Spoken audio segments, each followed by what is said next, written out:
Alan Mulally made a career for himself by essentially saving Boeing Commercial from the 9/11 slump, and business crisis that they faced. If you've ridden a 777, he was the head of that organization, basically, that designed those aircraft. And in 2006, Ford was hurting. They weren't just hurting, they were going to lose $17 billion. So they brought in Alan Mulally, who had a track record of turnarounds. And they said, all right, let's do this. So Alan Mulally enthusiastically accepted.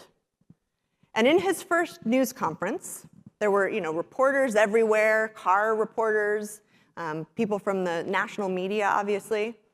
And he was answering questions. And one person asked him, Mr. Mulally, what type of car do you drive? You know what he said? He said, I drive a Lexus.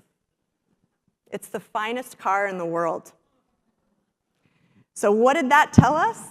It told us that under Alan Mulally's leadership, the truth would be king. And that was his principle, something he called awareness for everyone. Self-awareness, team awareness, organizational awareness, transparency to the outside world, to government agencies, to consumers, to unions.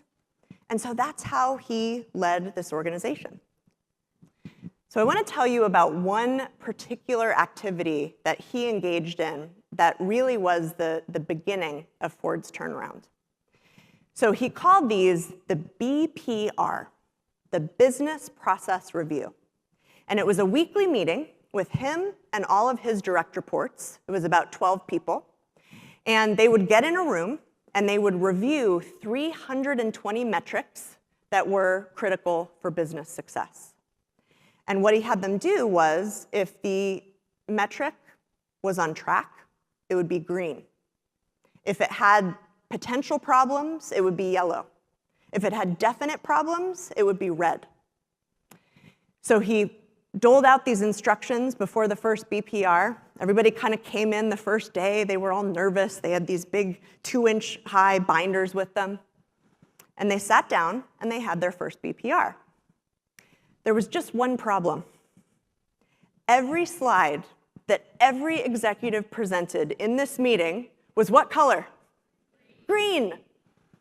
So we thought, well, that's strange. Maybe they need to warm up. But next week, same thing. Next week, same thing, same thing. Finally, he had had enough. So he stood up one day and he said, guys, we can't manage a secret.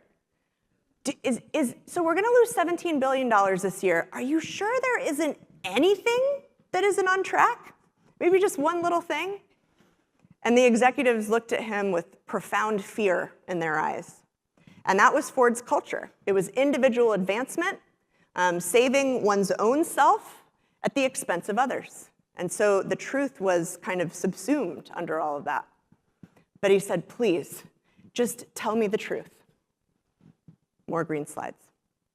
Until one day, Mark Fields, who was the president of the North American division, decided that he was going to list the product launch metric of one of his cars as red. And the reason he decided to do that was twofold. Number one, there was a rumor going around that he was going to lose his job with the new CEO. It was only a matter of time. And then he also wanted to see, is this guy for real? Is Alan Mulally really interested in hearing the truth? So imagine this BPR. You're back in the room. Green slides, green slides, green slides. Up jumps Mark Fields, and as Alan Mulally told it to me, up goes the red slide, and whoom, the air goes out of the room. And everyone's looking at their shoes. They don't know what to do. And they heard the sound that was probably the most surprising sound they could hear in that situation. It was Alan Mulally's exuberant applause. And he said, Mark, thank you. All right, what can we do to help him? And they were off and running. And Alan felt like this was a breakthrough. This was really the beginning of the turnaround. Until next week. More green slides, more green slides, more green slides. But this week, something was different. Instead of being fired, Mark Fields was being exalted. He had the prime seat next to Alan Mulally. Alan was asking his opinion. He was patting him on the back. They were shooting the breeze before the meeting.